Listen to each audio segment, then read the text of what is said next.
ಅವರೇ ನಮ್ಮೂರು. Happy birthday. ಅಂತರಂಗ ಒಂದು ಅಮೃತ ಮಹಲು, ಒಂದು ಸ್ಪರ್ಶದಲ್ಲಿ ഇരുಳು ಕೂಡ ಹಗಲು.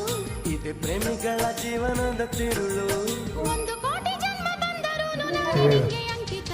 ಸಾವಿರ ಕನಸಿನ ಸುಂದರ ಪದಗಳ ಹಾಡುವ ಸಮಯವಿದು. Happy birthday to you, happy birthday to you Archana.